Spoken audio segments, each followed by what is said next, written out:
Amados santos, gracia y paz. El pastor Pedro Saavedra les saluda. Este es el audio número 2 de esta serie, ¿centrado en el hombre o centrado en Dios? Y realmente nos enfrentamos a una realidad, y es que el evangelio que es predicado, el evangelio que comúnmente es anunciado a la mayoría de lo que llamamos evangelio, está absolutamente centrado en las necesidades de redención del hombre y su necesidad de perdón de pecados. Y totalmente obvia o no tiene en cuenta lo que podríamos llamar la necesidad de Dios o el cumplimiento de su propósito predestinado. Y entonces salta la pregunta de cómo es posible que este falso evangelio es predicado por hombres que también saben las Escrituras. Y este evangelio ha dejado y más bien afirma al hombre en que él es el centro. Estimula al hombre a centrarse en sí mismo y en lo que Dios ha hecho por él. Escuchamos cosas como esta: si tú fueras el único pecador sobre la tierra, Cristo hubiera venido y hubiese muerto por ti. Entonces esto dice y grita muy duro: tú eres el centro del universo. Tú eres el único propósito de Cristo para venir y morir en el Calvario. Este evangelio es considerado por algunos como la enseñanza central y más pura, como la doctrina más ortodoxa del cristianismo. Entonces, amados, también podemos preguntarnos: ¿por qué deberíamos estar nosotros desafiando este concepto de la gracia de Dios? Y el hecho es que en realidad no estamos desafiando la gracia de Dios, sino la aplicación de la gracia de Dios, que es inconsistente con el evangelio del reino. O sea, cómo se aplica la gracia de Dios en ese evangelio que se anuncia muy común, que es en realidad inconsistente con el evangelio de la gracia de Dios. El evangelio del reino, con el evangelio del reino de Dios.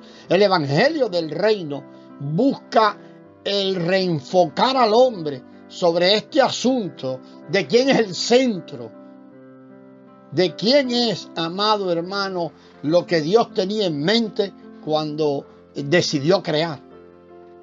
Es decir, que busca básicamente destronar al hombre y restablecer a Jesucristo como Señor y darle la preeminencia absoluta en todo, la que ya tiene. Y es por eso que este evangelio es rechazado y muchas veces se toma como que es un fuego extraño.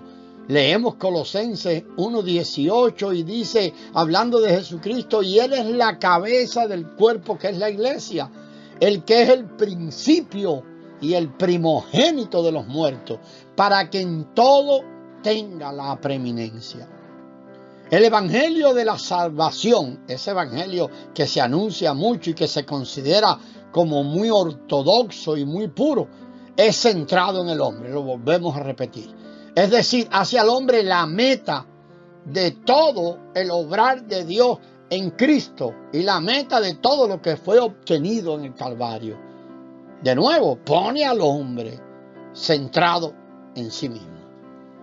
Mirando con más atención, podemos decir que el evangelio del reino aclara la completa responsabilidad del hombre frente a Dios de hacer su voluntad y vivir únicamente por Él y para Él. El evangelio de la gracia, podríamos llamarle ese evangelio común, anunciado, pervertido, libera al hombre de hacer la voluntad de Dios. Presenta el hacer la voluntad de Dios o el servicio total a Dios completamente con nuestra vida y con nuestra mente como si fuera una opción. Algunos predican que el hacer completamente la voluntad de Dios es para que podamos recibir una recompensa final. Algunos inclusive predican que el hacer la voluntad de Dios son solo obras y que no traen ningún beneficio al hombre. Y este es justo el problema que estamos tratando, porque se pone siempre por delante que el hombre obtenga un beneficio, y en realidad en el Evangelio del Reino, el que no beneficia o beneficia al hombre es irrelevante.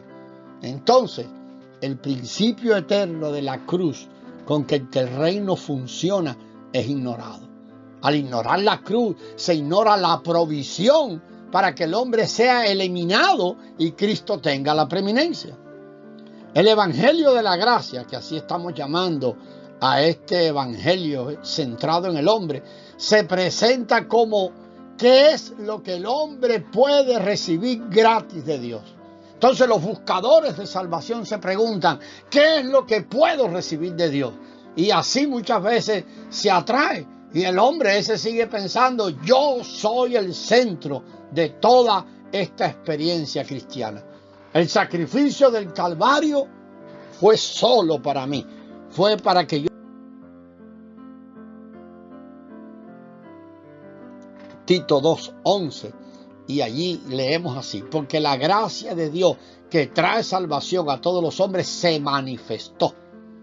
Lógicamente que ahí habla de la gracia de Dios que se manifestó como una persona. Versículo 12, enseñándonos esa gracia, que renunciando a la impiedad y a los deseos mundanos, a todo lo que es de yo, vivamos en este siglo templada y justa y piadosamente. Es obvio, repetimos, que la gracia de Dios mencionada en ese versículo es una persona y no una cosa. La gracia de nuestro Señor Jesucristo es Cristo y es fuertemente o está fuertemente unida a la persona. No es solo un algo o una cosa o una mercancía para ir siendo distribuida entre los hombres.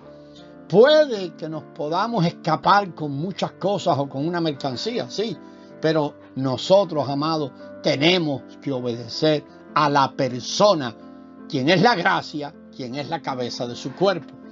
Hebreos 5:8. Y aunque él padeció, aprendió la obediencia. Y Hebreos 5:9 continúa.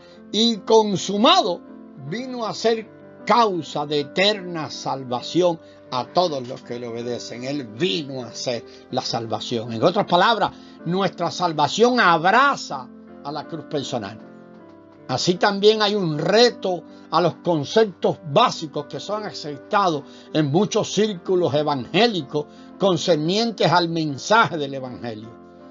Podemos decir, y vamos a terminar este audio con lo ampliamos en el siguiente, que el apelar al pecador a aceptar a Jesús como su salvador personal es esencialmente egoísta y hombrecéntrico.